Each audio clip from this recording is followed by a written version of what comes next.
అంటే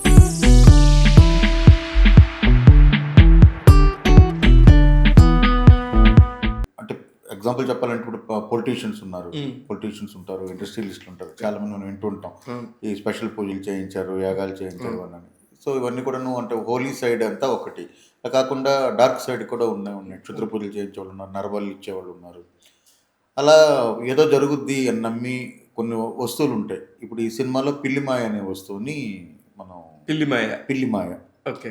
సో పిల్లిమాయ అంటే పిల్లిమాయ ఎవరి దగ్గర ఉంటే వాళ్ళకి అంటే మొత్తం లోకమంతా దాసోహం అయిపోతుంది. వాళ్ళు ఏం చెప్పినా వాళ్ళు డార్క్ సైడ్ కి వాళ్ళు కింగులు అన్నట్టుగా. అంటే పిల్లిమాయ అనేది వాడి దగ్గర ఉంటే, ఒక మనిషి దగ్గర ఉంటే ఆపోజిట్లో ఉండేవాళ్ళు ఆటోమేటిక్గా అంటే వ్యాపారం అయినా ఉద్యోగం అయినా ఏదైనా సరే నో చెప్పే వాళ్ళు ఉండరు. ఇది ఉంటుందని నమ్మే ఒక కల్ట్ ఉంది సపరేట్గా. సో ఆ కల్ట్ గురించి సినిమా. ఓహో, పిల్లిమాయ అనేది ఒక కొత్త వర్డ్. ఇంతవరకు నేను కూడా లేదు ఎక్కడ ఏ సినిమాలో లేదు.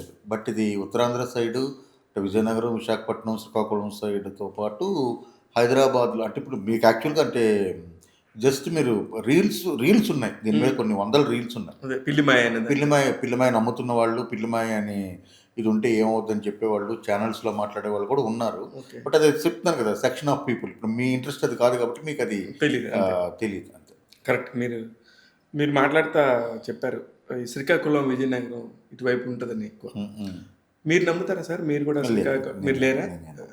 మీరు నమ్మకుండా అంటే దీని మీద ఒక సబ్జెక్ట్ ఇలా ఉండి తీస్తే ఎలా ఉంటుందని ఒక టాపిక్. అందుకని ఇది ఏంటంటే ఇది తప్పు అని చెప్పాను ఈ సినిమాలో అంతే. ఇది నమ్మండి అని చెప్పలేదు. సో అలాంటి ఈ పిల్లిమాయ అనేది ఒక టాపిక్. ఇలాంటి విషయాలను నమ్మే మనుషులు వాళ్ళ ఫ్యామిలీస్ ఏమవుతాయి అన్న దాని మీద వచ్చిన ఆలోచన అనమాట. అంటే ఎంత ఛిద్రమైపోతాయి, ఒక మంచి ఫ్యామిలీ ఎలా పాడైపోతుంది అన్న దాని మీద.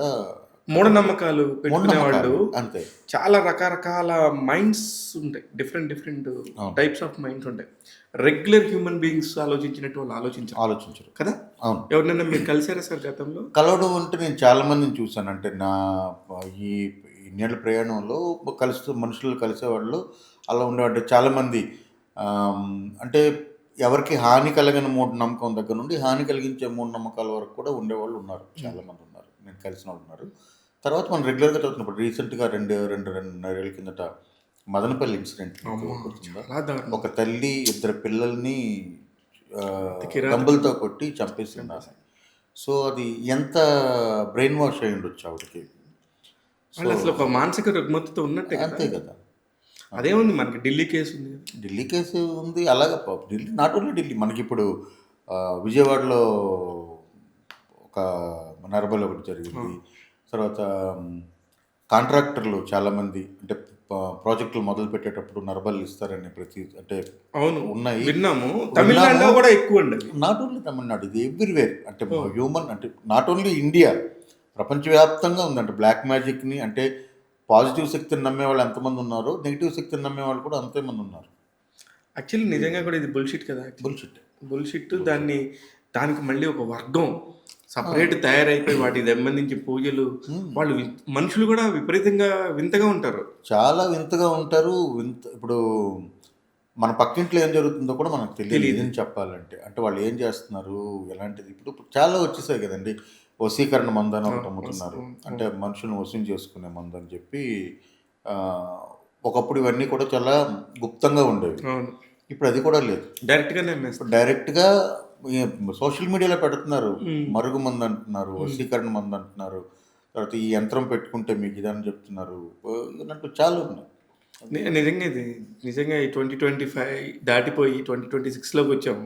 స్టిల్ ఇవన్నీ కూడా నమ్మాల్సి వస్తుంది, వినాల్సి వస్తుంటే దిస్ ఇస్ ఆల్సో మార్కెటింగ్ అనిపిస్తుంది నాకు.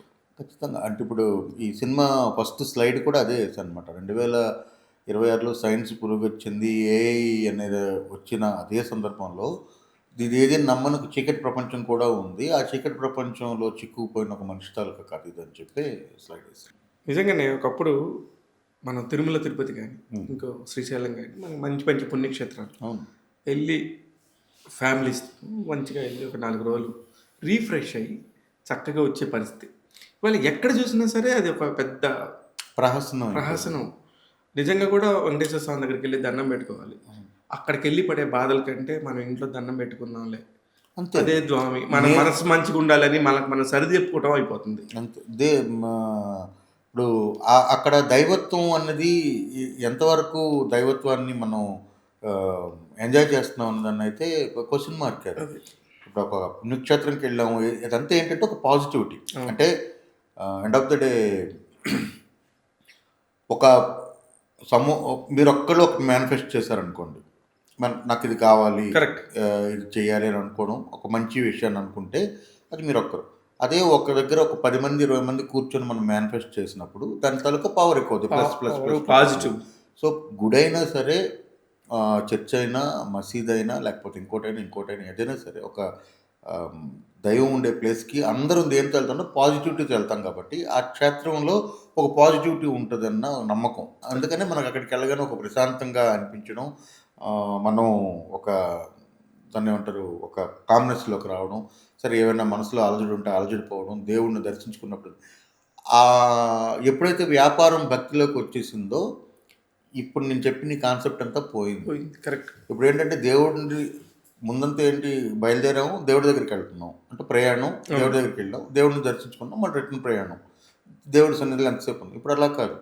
దేవుడిని దర్శించుకోవాలని అంటే మనం చేసుకోవాల్సిన ఏర్పాట్లున్నాయి.